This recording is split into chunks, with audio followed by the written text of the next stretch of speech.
of course, to remind you to turn off your cell phones, or they say pagers, but I don't know anybody who has a pager anymore.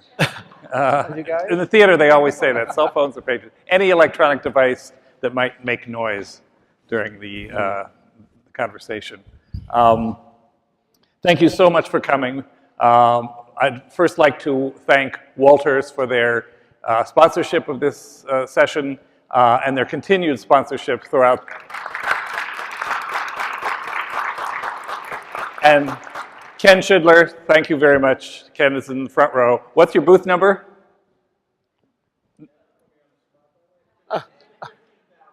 15,000 row, you can't miss it.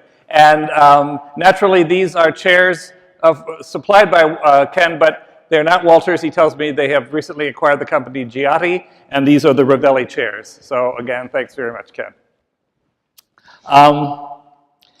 So we've been wanting to do this kind of session for a long time because we know that there's so much collective wisdom in the industry that sometimes isn't tapped as well as it should be. And I was thinking the other day that if you took me out of this picture and just had these four, you would have kind of a Mount Rushmore of hospitality design. So.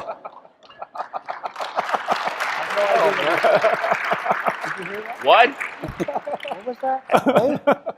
I don't know what state will put that statue in, but if you have any, maybe here in Las Vegas.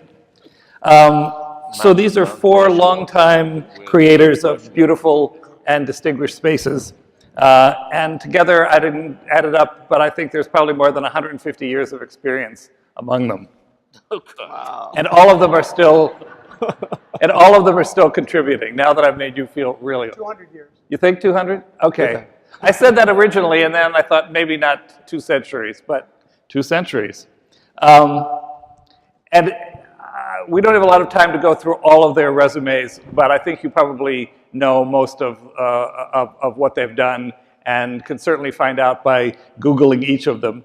So in the interest of time, just let me introduce, in alphabetical order, Michael Bedner, David Beer, Tony Chi, and Adam Tahani. Please welcome them.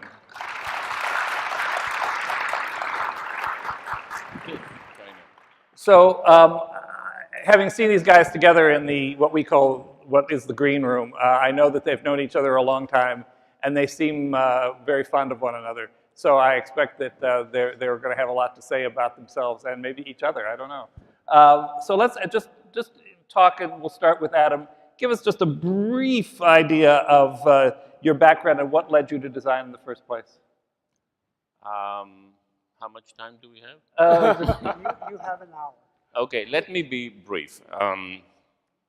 I was born in, no, maybe it's a little too early. A little briefer than that, please. Okay, I'm going to skip I'm going to skip the first 25 years of my life and go straight to the day that I went to study design and architecture in Milan. It was way before most of you there were born. These guys were around, maybe not Tony. It was in the late 60s, and I had the good fortune to arrive in Milan at a time where the schools were literally destroyed by the student movement that started in Paris in '68. So we had to work instead of learn.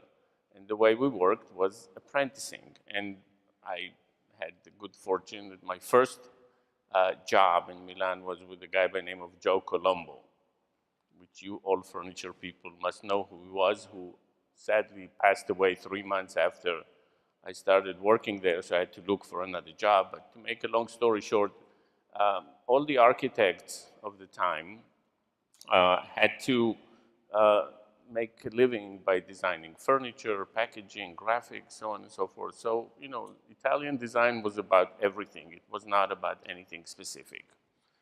Dialed a little bit forward, when I arrived to New York in 1973, people asked me, what do I do? I said, I'm a designer. And said, no, but what do you design? I said, give me the problem, I give you a solution, I design.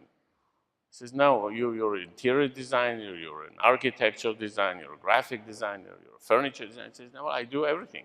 So Needless to say, I starved for 5 years because nobody would give somebody that knows how to do everything something to do here. Until a very faithful day in 1980, when somebody asked me, would you design a restaurant? I said, restaurant? Why not? I'll design anything. You just like, give me some work, you know?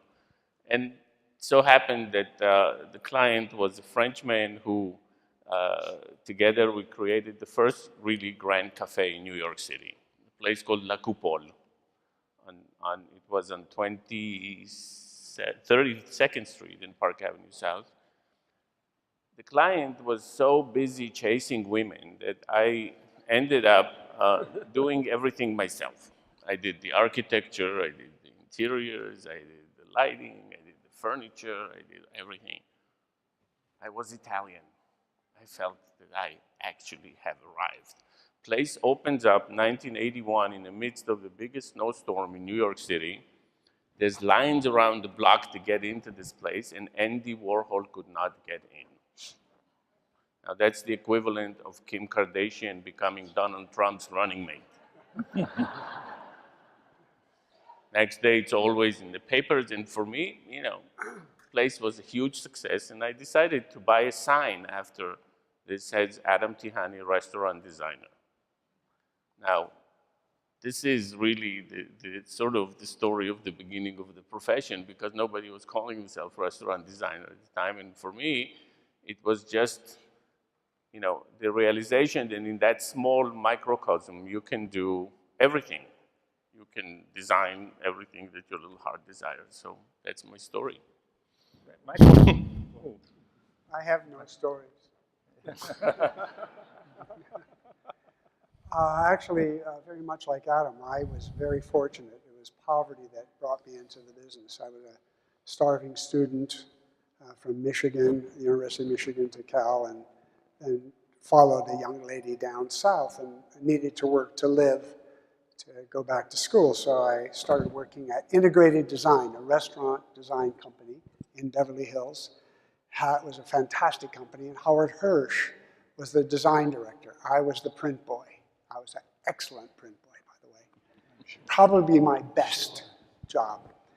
And then I made the coffee, and then I'd go in 2 weeks, and then all of a sudden I said I could do the drawings that these guys were doing, so then they allowed me to do that.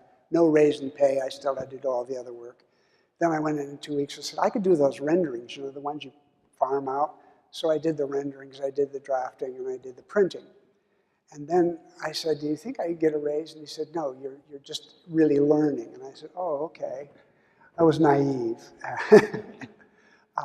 Long story short, I went back to school up north and came back down and worked for John Lautner, the architect, who I was a huge fan of and loved his work and loved his personality.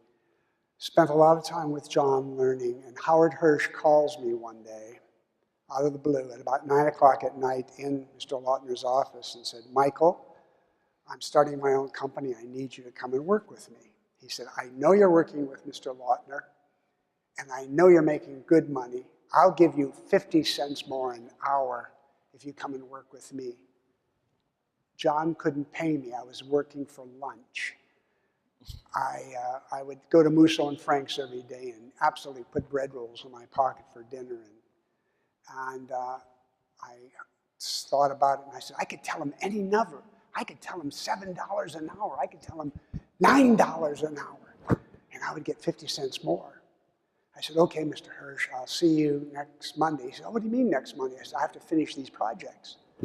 So I worked all weekend, got the project, and I hung up the phone, and I started crying. It's going to make me cry now, because I sold out for the money.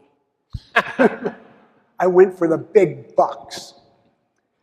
But that was the best thing that I'd ever done, because Howard was not only a friend, he was a mentor, and he literally started this business back. He opened his office, and I was in it in 1964.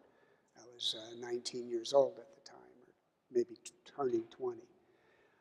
Best experience of my life, friend, mentor, confidant, and it was a terrible loss 18 years ago when Howard passed on. That's my whole story. That's the beginning of it, and everything else is superfluous because it's projects. It's the wonderful relationships you have with the people you deal with, that we all know.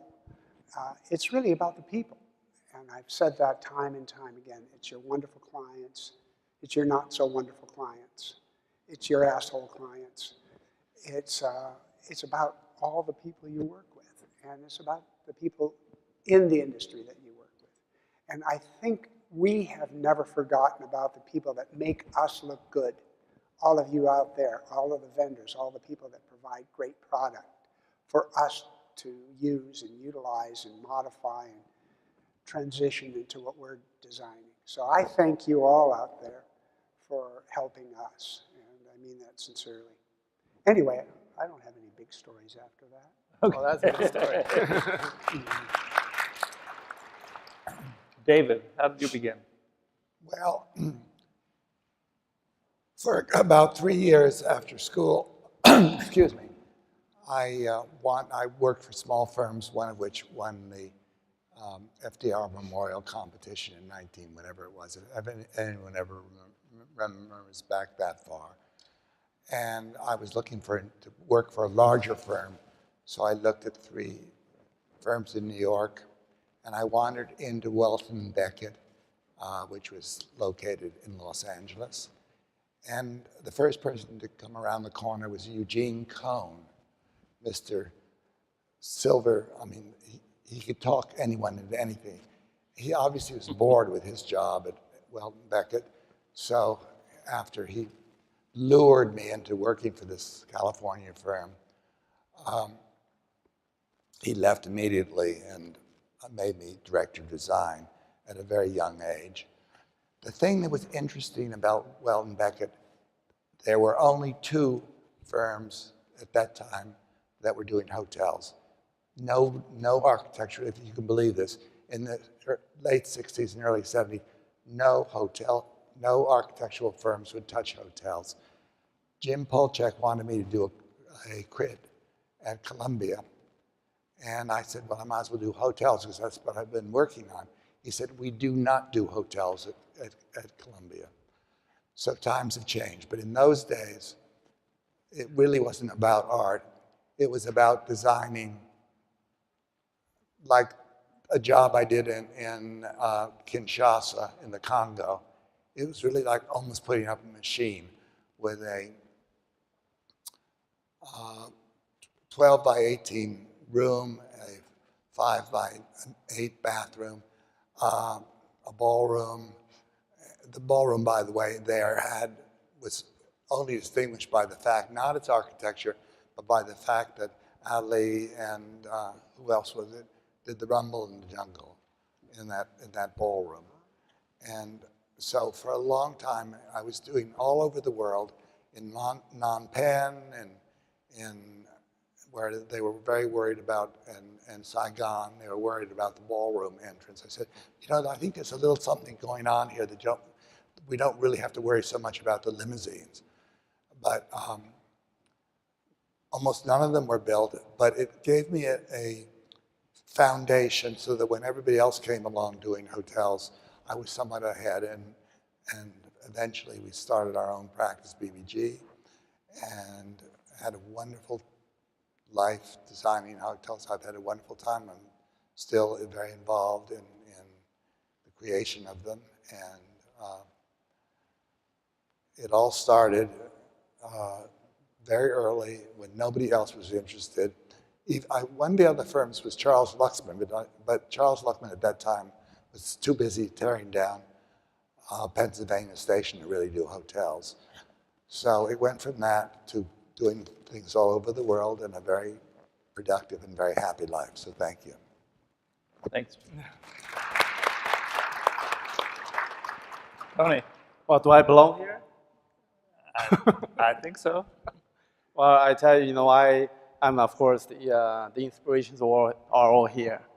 I came out of school in the late 70s, study architecture. It was pretty boring stuff. My mother said, you gotta have a job to do the same thing and do it well. And that's exactly what architecture was to me then. Until I saw these guys, Adams, Club A, was it Club A? Yes, it was. Club A, La Coupe, all the restaurant places. I said, these places are fun. I mean, you get to eat. If you know the owner, you don't have to pay. Beautiful women, good-looking people. Everybody are having fun, and nobody's crying. Maybe except when they get a check. But I said, this is good. This is what I like to do. So Adams is the great inspiration. And from there, I said, you know, I like to travel. Then here's Michael with all the great hotels around the world. I said, this is great. I'd like to do that too. But no one wanted to give me a job to do that. So I used the restaurant as a base of a hospitality and sort of expanded into the hotel design world. So I think that I've been very fortunate, and I think I probably am the most fortunate one out of all. I have inspiration here. We have industry support there. We have colleagues like Rogers and all the people that inspire one another. So I had a lot, and I'm still having a lot of all that. And then I think the industry itself taught me design. So hospitality design was something I didn't learn from school. You know, I learned from you, Mike. I've known you for 30 plus years now. And I looked at their work. I experienced their work. I said, you know, some work you don't look at. Some work you actually have to experience it. So I was fortunate enough to live in New York. I was fortunate enough to expose to all the great restaurants, Adam, that you have created. When I started to travel, of course, all the hotels that I encountered are all Hirsch Banner, HBA Hotel. I mean, of course, it was great, many this new take on how hotel could be or should be. So that sort of got me started into this industry. And I think, does anybody teach me how to do this? I would say not one, but rather collectively. They taught me how to feel it. They taught me it is not what you design, but rather what you experience. So I said, this is what I want to do. And I've been very much committed to, you call it hospitality work. As I learn more and more about hospitality work, I said, there's so much I don't know. Right? The hospitality, the etiquette of life, what are you supposed to do by yourself, and what are you supposed to do with others? What do you do when you eat, right? And how do you eat them, and what do you eat them? Then now, how do you take these products that you prepare for the other to experience? So I think then I learned about design to say, you know, all these years I've learned about design, but I never learned about this, right? To design the content, or let the content drive the design. So these are the things I'm still toying with it, and I think to this day, of course, I came here as an immigrant back in the 60s. Had the great opportunity to go to school. Public school kid all the way. Came out to California for a few years. Can't handle it. Too much sun. Northern California, in Berkeley, that's shady days, but still a lot of sun. So I wound up finish up in New York with urban planning. So with that degree, the only place you can work for is this UDC, Urban Development Center, which is part of the government, UDC. So I worked for them for a while, and I tell you, the job was boring. And for youngsters, I was told to handle urban renew segment. So I wound up in Baltimore, coordinating the Harbor Place. You guys know that place. So and I said, that's not what I want to do. And that's basically when I want to go back to New York. I went back to New York, and I saw Adam's work, and I saw all the restaurants that he was creating, and I said, that's exactly what I want to do. Then I met you. I said, that's exactly who I want to follow. Here I am. Well, thanks.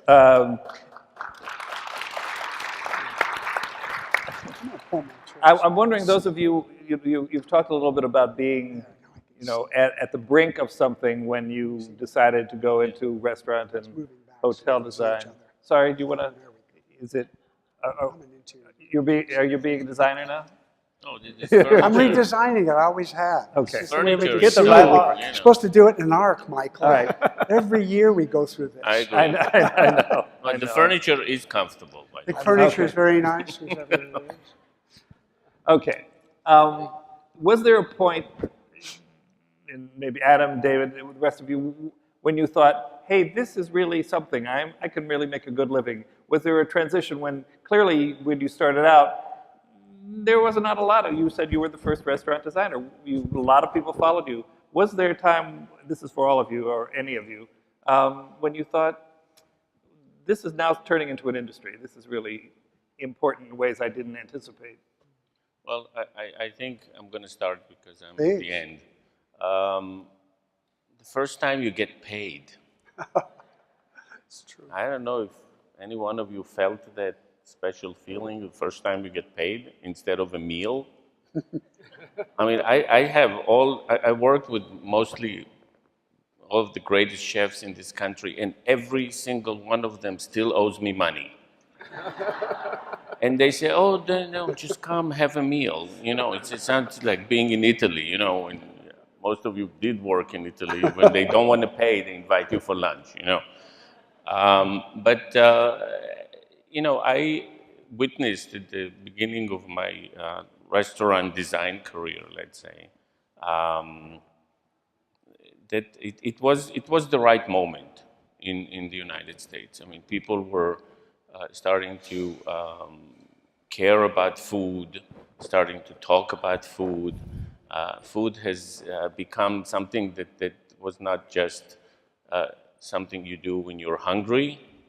It was something you do to celebrate, to experience, to try different things. And the press started to picking up on it, the early 80s. And it was really the birth of star chefs and food critics and cookbooks and a whole bunch of enormous revolution, which is really only 25 years old. If you think what happened in this country in food-wise in 25 years, it's staggering. It's absolutely amazing. And we got swept away in this. I mean, actually, I think Tony and myself maybe are one of the very few designers that actually owned restaurants. How crazy is that? You know, if any one of you ever owned a restaurant, you know exactly what I'm talking about. It was insane. But we had the experience, not just as designers, but actually as operators. So it was fun times. And as it evolved and you saw more and more people getting into the business, you realize that it is viable. It's something that you know, people take notice. And, you know, and then hotels and restaurants, and Michael and David know that, are probably the most visible and accessible public spaces where the public can actually walk in without buying a ticket and see good design and experience it. They can actually see it. I mean, you see beautiful homes in magazines, which you will never be able to see in person, but you can walk into a hotel lobby, you can go into a great restaurant, and you see some amazing design. So it's popular. Anyone else? Well, I think we were very fortunate to break a lot of new ground. Howard Hirsch, to my knowledge, was the first one to really start the hospitality design business, in that he wrote specs. We designed furniture. We literally put items out to bid rather than going to Bullock's or a department store and saying, I'll have 400 lamps, 800 nightstands, you know, 80 desks and a bunch of beds. That was the norm in the early 60s. In 64, Howard did the first hotel, which was the Beverly Rodeo Hotel. He also designed the restaurants. I'm giving Howard the credit because he absolutely deserves it. And I was a kid following on his coattails. He designed a restaurant in the Beverly Hills Hotel, which was brilliant. The Chez Voltaire was a fantastically well-detailed. The bar was detailed to the nines. The scupper was perfect, and the back bar was brilliant. And you'd walk in, and it was like walking into somebody's drawing room. It wasn't a bar. It was sensual. And I'm there having maybe my third martini. Now I've had 300,000, I think, to date at that time. So it shows you how I've progressed. And I'm sitting there with Howard, and the general manager comes running in, and he says, Howard, we're running 128% occupancy. And I'm sitting there as this 19 or 20-year-old guy, and I look at Howard, and the general manager leaves and says, Howard, how do they do that? And he says, look around the room. I look around the room, and it was full of exquisite women. I thought about it, and I said, Jesus, we did the first cat house in Beverly Hills. Which is true. That's what the hotel business is. I've never forgotten that. You have to make what you're doing sensual, sexual. You have to make it, you have to say a hotel is for love. Don't think it's just for businessmen that are traveling. You have to make it for the ladies first. You have to make it so it's comfortable. You have to make it so it's embracing. And I learned that day one. First flattering. Flattering, yeah, the lighting. Most important thing in interiors. Lighting. Lighting. Okay. Most important thing. Well, Tony mentioned Club A. The owner of Club A, one of the first clubs in New York City, was a Brazilian guy. He was a womanizer also? He wasn't a womanizer. He says to me, he said, I'll never forget, he said to me, Adam, when women look good, men spend money. Make sure. Another lesson. Bravo. Make sure the lighting is perfect, and especially in the bathroom. You don't want them to walk from the club into the bathroom and go, ah! You know. So we are definitively on the same page. Same page. And so I've had. You see now, you know why we're in the hospitality business? This is the reason why. And never forget that sex sells. Hotels as well as everything. So we're all in this for the women, huh? Oh, no, some men, women, it doesn't matter. What else? Hey, David? it's all there. I'm in sort of a different position from my three friends here. I'm the architect. Oh. He never has any fun. Don't hit your chest. Whatever you do, don't you? We get it, David. We get it. No more mea culpas, David. No more mea I culpas. set the stage. I designed the spaces, how it works, how it how you get from the kitchen to the restaurants and the ballrooms and where the lobbies are and how everything works and how it all lays out. But I'm a complete victim in terms of how it all turns out. I completely rely on these people. Oh, that's a mistake. Well, as you remember, I did a little designing myself. You made a lot of mistakes with us. You made a lot of mistakes with us. They're the people that create the magic, and they're the people that attract the beautiful women with the wonderful lighting. And so my job is a little bit different, and I've had some, I think, really good hotels completely ruined by interior designers. And I'm not going to name the names, by the way. I'm sorry, David. I'm sorry. And they're not here. No, I think now we're going to get up and hit his chest. And I've had a work that I'm very proud of, which is the peninsula in Shanghai, which actually, if I do say so, is marvelously conceived, beautifully laid out, goes with the city and everything. But it was the interior designer that came in and gave it the magic. And so my hat is off to these three people here that create the magic that makes my work look good. No, but to be honest, David, the magic starts with the space. And without a collaboration between architects and designers, it doesn't work. I mean, you create the volume. The volume is our starting point. Without that, the circulation, the heart of the hotel is in the planning. I I mean, we just give it, you know, a makeup and sometimes a little bit more, but the truth is that you start I'll the take a little credit process, for that, please. yes. Hit your chest. One for David. You know that the fact is this. Everything we do, let's say hospitality work, is all cumulative. It's a collective work.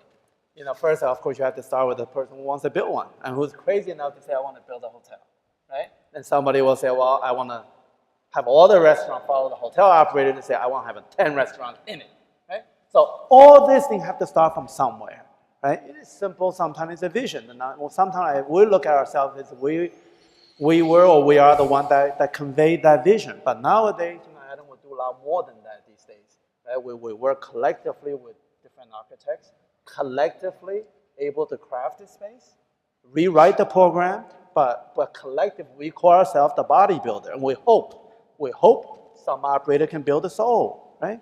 I mean, you know, this is really the ultimate of hospitality. Some hotel makes it and some don't, right? Nowadays, it's probably even harder. You guys know this industry is huge. So now it's all boiled down to money opportunity, a lot of those. You know, so I think it certainly has evolved a lot. Well, that was my next question. There's no sense that this session was supposed to be elegiac, that all four of these gentlemen are still working and working productively and will continue to work. But what other are the big differences you see from when you began, other than size and money, and sex is still important when you're designing a Sex hotel? was still important. Yeah, that's what I mean. Yeah, right. Trust me. One hopes. Well, if I have to start, I think there's too many of us. I'll leave. Not here. Here. I'm ready to go. No, I think everybody. I think everybody thinks that they can design a hotel or a restaurant. I mean, people are delusional. The first question you should ask yourself is, are you in the hospitality business? Yes or no? What is the hospitality business? Right. What is it about? It has a word called hospitable. I mean, are you the kind of person that will pick a piece of paper when you walk in a corridor of the hotel because it's on the floor? Are you somebody that can notice how many light bulbs here don't work at every given time? Is that something that bothers you? Does it bother you that there is no light on that table while there is light on this table? I mean, this is the kind of basic questions that none of us struggles with because it's in our blood. We do it. We do it, especially if Tony and myself, when we own restaurants, it gets really crazy. But there's a lot of people out there that think a little bit of paint, you know, a nice piece of furniture, a good piece of art makes an experience. It's really much more complicated than that. So what I found lately, as of late, that you see so many products on the market that are designed by people that are really not qualified to do them. Absolutely. And everybody thinks, oh, that's great because you can take a nice picture and publish it in a magazine. Absolutely. So that's the first problem. Second problem, I'll come back later, please. Well, I'll take the second problem. I really believe that so much in hospitality is transitional now. We used to build hotels that were so-called timeless. We wanted something that would stand the test of time and be there for a while. Prime example, Four Seasons Restaurant in New York. One of my favorites. I was there opening month or week. I remember having a $7 at that time. I know the price of old money, you know. $7 martini. I had 15 bucks in my pocket. I could have 2 martinis, maybe, without giving a big tip. And it was a wonderful space to be in. I know your restaurants too, 20 years later. I appreciate the quality of space. I know what it takes. I know how difficult it is. But it starts with the back door, and it ends with the term service. You could forgive a bad meal. You could forgive some purple wall that you may not agree with, but you can't forgive bad service. We design restaurants, hotels. You know, as David was saying, we design them from the back door in. I learned that from, again, Mr. Hirsch, because I got to do all the back door to the kitchen, and he got to do the front of house to the kitchen. Wasn't fair. But I sure learned a lot about hospitality. And my partner now, Horst Schulze, we're doing a number of major projects. It is drummed into us every day. It's the end product is service. And the attitude, if you make the people that are providing this service feel great about themselves and their job, we're going to be giving greater service. As Horst says, you know, it's ladies and gentlemen serving ladies and gentlemen. And that's the way we want our staff to be treated. And I have owned 13 restaurants, by the way. I lost my ass on 12 of them, and one I broke even. Thanks a lot. I wasn't your partner. I Right? know. I'm teasing. No, when I said that there were only 2 firms that were doing hotels in the United States when I started out, and then everybody wanted to do a hotel. They wanted to do hotels more than anything because they were glamorous, they were fun. You could bring your mother into them after they were built. Like I could take my aging parents and have them put up at the St. Regis. Everything about it is much more fun than doing an office building. But it is not just something you could do casually. It's a science. It goes right from the loading dock to the, it's very, very complicated. And I particularly when I've been working in the Far East, these plans come across my desk that it's just not possible. It just doesn't work.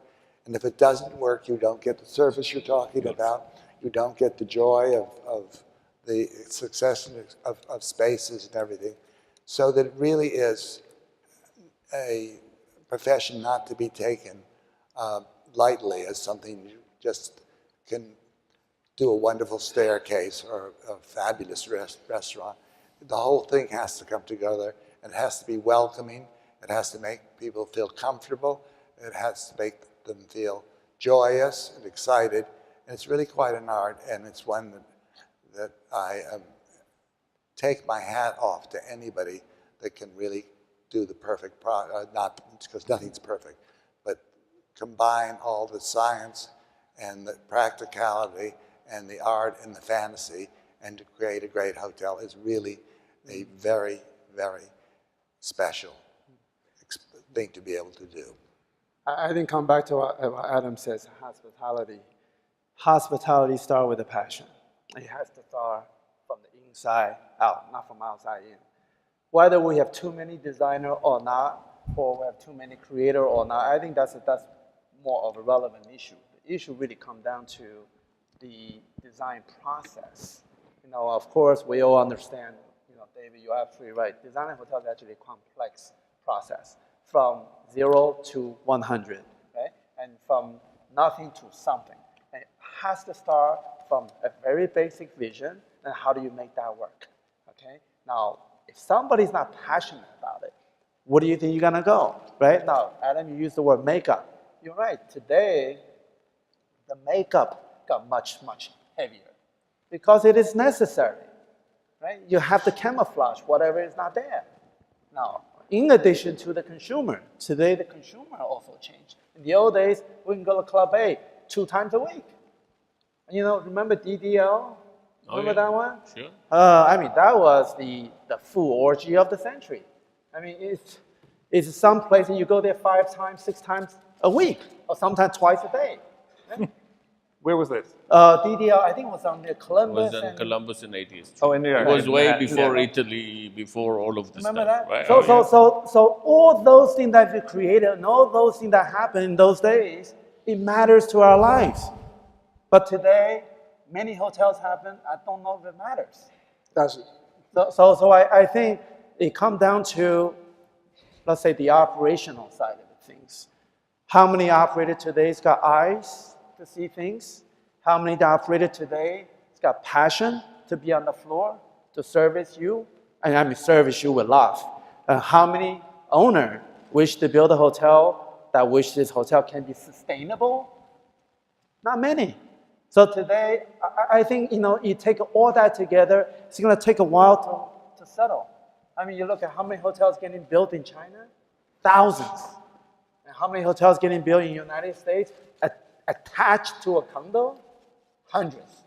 So this is telling you something. And of course, designer, we as a designer, we're part of this process. We need knowledge that follow the passion. But knowledge is not something you can have overnight. It's something you accumulate over years. You know, you learn from certain mistakes. You learn certain things that you did that you don't want to do that again. Right? Certain things that you did, it happened that you did it. So it turned out to be wonderful. So there's a lot of unknown factor in the hospitality industry or hospitality itself. You don't know how people are going to react to the space you design. Is the space supposed to be democratic? Yeah, but actually, you know, you think about this, right? no, It's not. It's not. But It's to not. follow up on what you're saying, experience, knowledge, so on and so forth. That's the second part of the equation that is missing. This is a generation. The generation of designers today that come out of school are, in my opinion, a bunch of opportunistic, self-gratifying, entitled, that's what I was. ignorant people that have no. The only thing they know how to do is cut and paste. That's true. I mean, I don't have people. I don't know the last time I met a designer that came with a portfolio that has an actual drawing. That somebody that knows how to use a pencil. Look at Roger there. He's writing and designing right with a pencil. How many people know how to do that? They come to the office and they want X amount of money for a salary. And I said, okay, how do you express yourself? Oh, I pull images from the internet. I said, okay, well, I don't want to see other people's work. I want to see your work. How many people in your office actually go to a showroom to sit on a piece of furniture before they show it to you? I get all of these beautiful pictures. I said, is this comfortable? He says, I don't know. I mean, I said, when was the last time you got out of your chair and went to a showroom to try a piece of furniture? Tell me, because I'm curious. He says, but everything is on the computer. We don't need to go anywhere. I mean, where does that come from? From the visual. I mean, people do things based on how you look. You know, sometimes you look at things, but you're not really experiencing it. Right? People specify product from internet. Yeah, but how could you create an experience if you don't experience it? How many of you out there are generation, the millennials? How many millennials do we have? Raise your hands. Don't be frightened. Millennials is anybody that was born after us. I'm surprised you even heard what we said, because normally you'd be looking at your machine in front of your face. Device. Millennials, yeah, the device. Machine. The machine. It's called the Millennials very seldom experience a space. I'll go into fine restaurants and they're there. They're talking to each other across the table here. So I'm concerned about the generation. Generation X had a little of that. But the millennials, I'm really concerned. I was asked the last time I spoke about, do I design for millennials? And I say, no, they never see anything we design. So consequently, you don't experience it unless you're communicating with your surroundings. You have to turn the machine off for at least a half hour out of every day, or hour out of. For sure. No, what we want to do is turn off the electricity when you walk into the office. Yeah, only candlelight in our you restaurants. see a whole room full of people, and there is not one sound. It's crazy. Nothing. They're all dead. And when you go, they're attached to their headsets, they're listening to music, they're texting each other from the other side of the desk. Nobody talks to each other, nobody moves. And I turn off the switch. And then suddenly, what happened? You know, I said, guys, do we sound old, or do we sound old? Wow. Sit down. David? Come on up. I've got. Okay, here we woke up the crowd. Notice. Only the millennials. Hi. And I know, we're going to see you first. See.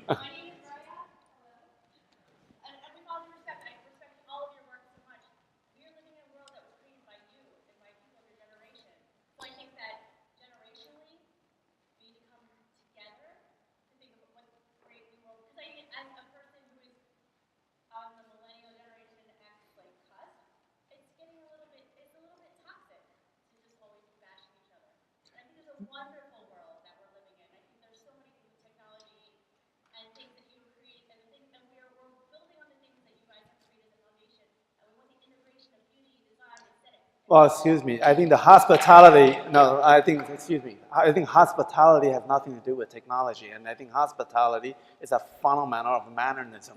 So now, I'll just say, there are some hotel lobby where I see people put their feet on the couch and they're all on the internet, the entire lobby is quiet, right? It's not sociable. So I think that is something wrong there.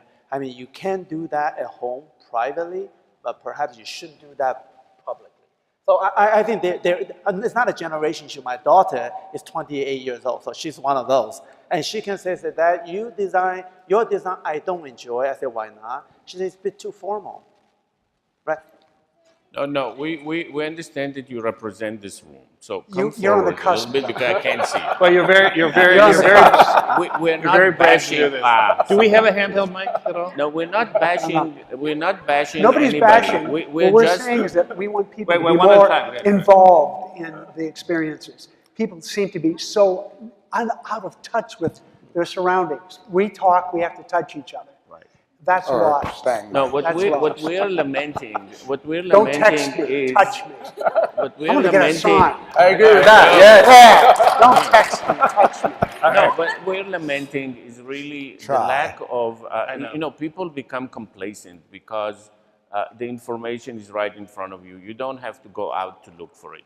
And what we are lamenting is that people starting to replace this make-believe screen with the experience. And they think that they can experience a piece of furniture by looking at it.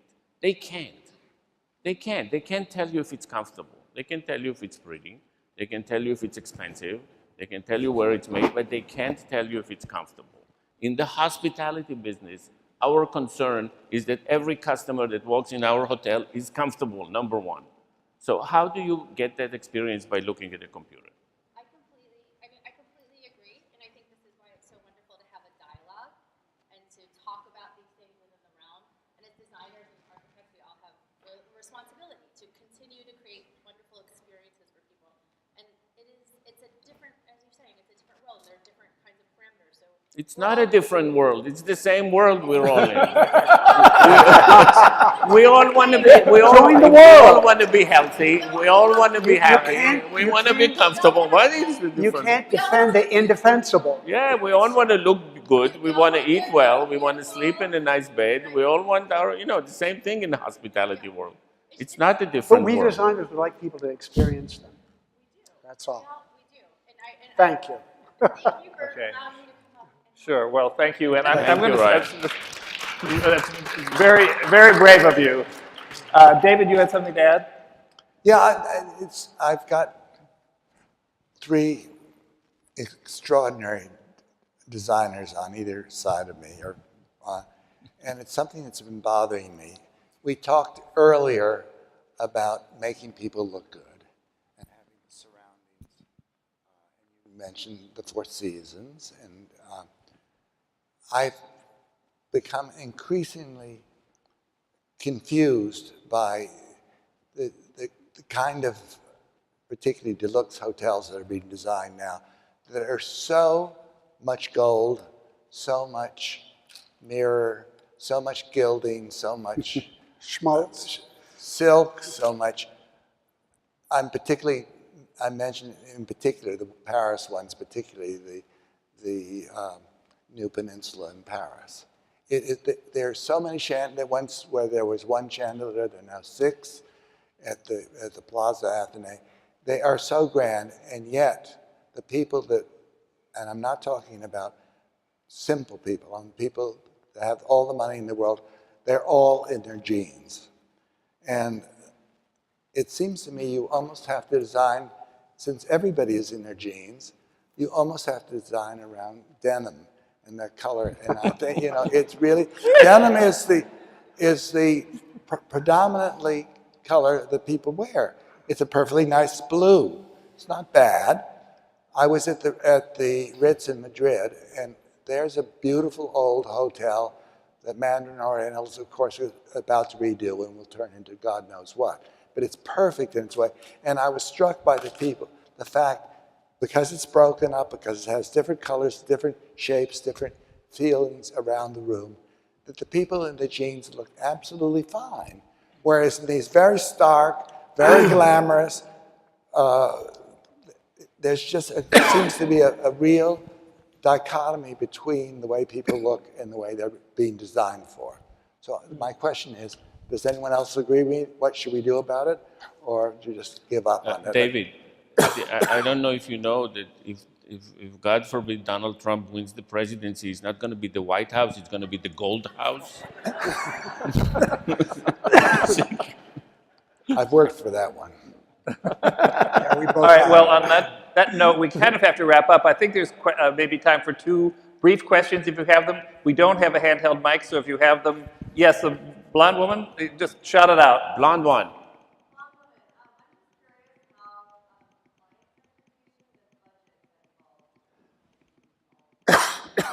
Did everyone hear that? Yeah, we've never had to work with a budget. We've always Yeah, ignored it, everybody- right? We ignore the budget. Everybody that works for us works for the budget. We work for the glory and stuff. By the way, remember that older people have to go to the bathroom, so please hurry up. No, we've always worked, all of us, because when you own a restaurant, you have to look at the bottom line. I've always invested in restaurants because I love them, and you have to work within the budget. We make sure that we know the budget, we work within it, we don't do value engineering. It's the worst term I've ever experienced. Well, we'll value engineer it after it's designed. That's bullshit. You work to a budget and you do the best you can. Yes, you're going to be over if you're passionate about it, because it's just the nature of what we do. We're going to do the best we can. We're not going to do it just because it works in the budget. Ask some of my partners over here that they really get upset with me. I think on the budget front, where to spend the money, I think it's up to us. How to spend that money, probably up to us. And I think not to exceed the budget terribly, probably up to all of us. But unfortunately, most of the developer or the project management team, they like to spread the money evenly across the board. So you can't build 400,000 square feet of a vanilla ice cream. But you have to define somewhere where do you wish to create much higher velocity of space. Mm-hmm. And those areas, then maybe you can spend a little bit more, right? So I think the design and budget, neither one of them are democratic. And I think value engineering, as you call it, I don't believe in VE. I think VE is called very exciting process. We don't want to go through that process. Yeah, but you have to remember the structural engineer gets in way before you do. And if they're over budget by 20%, it's very hard for you to make it up. So consequently, I think when we're doing a specific space or a whole hotel, we work within that budget. It doesn't help us to ignore. Questions? One more. Anyone? 2 more. One. How about if we ask you questions? What do we have for them? Marnie? Oh, Ken, sorry.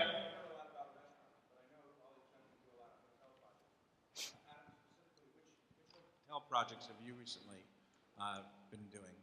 Which hotel project I've been doing recently? Okay, a month ago we opened the Four Seasons, 106-room boutique Four Seasons in Dubai. I'm currently working on the Breakers in Palm Beach. I'm rebuilding the famed Oberoi in New Delhi, which Tony and I were talking about India before. So that hotel gets completely redone. We are somewhat in the cruise ship business, as you may or may not know. I actually have a panel at 12 o'clock if you guys want to hear a little bit about what value engineering really is. It's called Overstandards, but come and listen. So on and so forth. We have plenty of different projects all over the country and all over the world, actually. Thank you. All right, we're going to wrap up. But here, the good news is that from 2 to 3 at our 25th anniversary booth, these gentlemen are going to do a meet and greet, and you will be able to talk to them, challenge them, chat with them, and that's booth 34255 from 2 to 3. And please, first of all, let's thank Ken Schindler and Walters again for their sponsorship. And it's very rare to get this kind of collective wisdom on one stage. and experience and good humor. And so let's thank these legends. And thank you very much for coming. I can